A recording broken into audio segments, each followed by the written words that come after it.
Salve, salve pessoal! Galera, eu irei gravar esse vídeo aqui para vocês sobre o neocolonialismo para fundamentar melhor aqueles materiais que eu já tinha os enviado, tá bom? Então, primeiro, o que significa neocolonialismo, né? Pela etimologia da palavra, pessoal, aqui, ó, neo significa novo, recém-nascido, certo?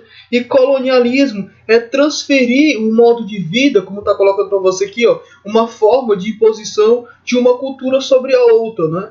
E, por exemplo, aconteceu no Brasil, o Brasil foi colonizado por Portugal e adotamos a religião deles, a língua deles, adotamos a cultura deles, com incremento de etnias africanas e de etnias indígenas, dessa mistura, mas principalmente dos portugueses. Então, esse período de colonialismo, né, ele é dividido em dois. Primeiro, o colonialismo em si, e segundo, o neocolonialismo, que é o nosso foco de estudo. Mas primeiro, bora pensar algumas coisas do colonialismo, né, que ele vai de 1415 até 1800.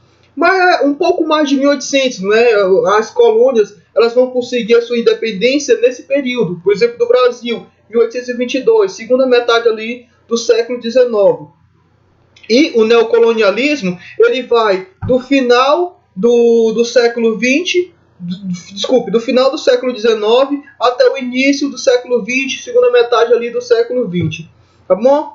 Então, bora pensar algumas coisas sobre o colonialismo para entender melhor. Primeira duração, né? Século XVI ao século XIX.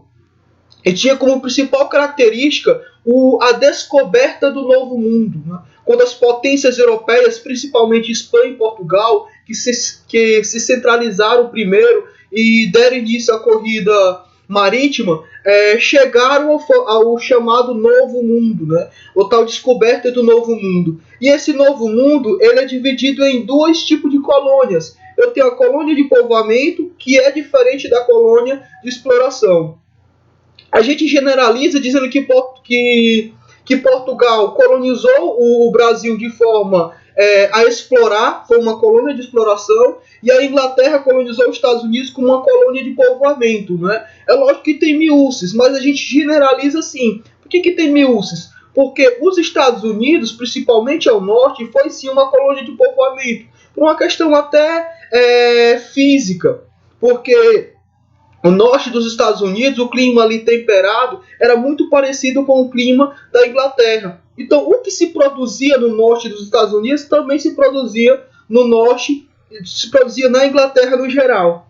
Já o que se produzia ao sul dos Estados Unidos, com o clima ali um pouco mais tropical, não dava para produzir na Inglaterra. Então, por isso que eles exploraram aquela região ali, principalmente o algodão. Né? Eles plantaram muito algodão para mandar para a indústria têxtil da Inglaterra. Então, só um adendozinho, os Estados Unidos predominou a colônia de povoamento, mas também teve colônia de exploração. O Brasil predominou a colônia de exploração, no entanto, principalmente ali no final do século XIX, início do século XX, houve um povoamento ali, quando vieram vários imigrantes. Né? Então, houve um incentivo de uma colonização por povoamento.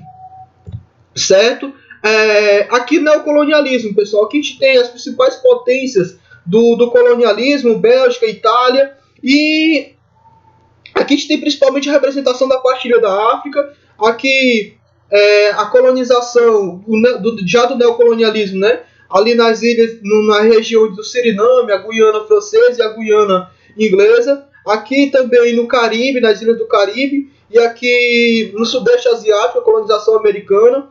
Essa parte verde de ter a colonização da Inglaterra, aqui a Austrália, aqui a Nova Zelândia e aqui a região de China e Índia, que foram colônias da Inglaterra. Posterior a gente explica melhor. E galera, eu coloquei aqui um asterisco para a questão do darwinismo social. E por que eu coloquei? A teoria do Darwin, da evolução das espécies, como você sabe, como nós sabemos, ela foi um marco para a ciência, né? Ela foi uma ruptura na ciência. Quando o Darwin criou a sua teoria que os seres vivos eles passavam por adaptação, né? Iam se adaptando a um novo ambiente e com isso eles iam evoluindo. Né? Então, por seleção natural, a cada mudança climática sobreviviam os mais fortes, os que se adaptavam melhor. Então eles iam se adaptando, eles iam evoluindo as espécies. E uma teoria filosófica, um pouco depois do Darwin, surge, que é o tal do positivismo. O positivismo, ele acredita, e foi o seu principal formulador, o Augusto Comte, que o homem ele passa por 3 estágios. Atentem, 3 estágios. Primeiro estágio, teológico, quando o homem acreditava que as coisas surgiam por uma explicação divina. Então o homem explicava a natureza, explicava os fenômenos sociais, epidemias, mortes, baseado em explicações divinas. Aí você vai lembrar dos gregos, você vai lembrar dos egípcios, explicando o mundo por uma ordem teológica, baseado em algo transcendental. A posteriori, eu tenho uma explicação que o Augusto Comte chamava de metafísica. Quando o homem tenta explicar, baseado na filosofia, tenta explicar o mundo com a razão. No entanto, sem uma comprovação. Apenas um raciocínio ali, na visão do Comte, um pouco complexo, né, sem muita explicação científica. Aí ele vai chamar esse período anterior ao século XVIII, né, quando surge a filosofia grega, a filosofia medieval, a filosofia renascentista. No entanto, na visão do Comte, sem uma comprovação. Com o surgimento da ciência, o homem passa para o novo estágio, que é o estágio positivo, onde o homem passa a explicar as coisas baseado na razão e baseado na comprovação científica, no método científico, da observação, de experimentos. Então, esse período, da visão do Comte, era o período positivo, em que o homem ia alçando degraus, subindo degraus, até chegar a um período em que ele fosse capaz de explicar tudo. Então, algumas pessoas, alguns teóricos, fizeram a junção do positivismo com o darwinismo, criando o chamado darwinismo social. E o que esses caras acreditavam? Acreditavam que as civilizações, atentem, as civilizações, elas passavam por estágios de evolução. E elas estavam em estágios diferentes. E os europeus estavam no estágio superior. E era obrigação dos europeus, quase que por uma seleção natural, por isso que eles extrapolavam a teoria do Darwin, quase por uma seleção natural, dominar esses povos que eram considerados inferiores. Povos que são esses. Primeiro, os povos da América, que foram colonizados. A posteriori, aqui no neocolonialismo, os povos aqui da África, das tribos africanas, do Sudeste Asiático, da Oceania, e aqui na região da América Central, na região caribenha. Então eles iriam dominar esses povos para quase como se fosse uma ajuda que essas civilizações superiores estavam dando a essas civilizações inferiores. Certo? Deixando claro, o darwinismo social não é uma teoria científica, não é uma teoria filosófica, é apenas uma teoria preconceituosa e racista, não é? Porque quando você passa a acreditar que existe raça, etnia, civilização superior a outra, você está entrando sim na alçada do racismo, certo? Então, o neocolonialismo ele vai predominar nessas 3 regiões, né? Na América, na África e na Ásia. Na América, tem muito a influência da doutrina Monroe nos Estados Unidos.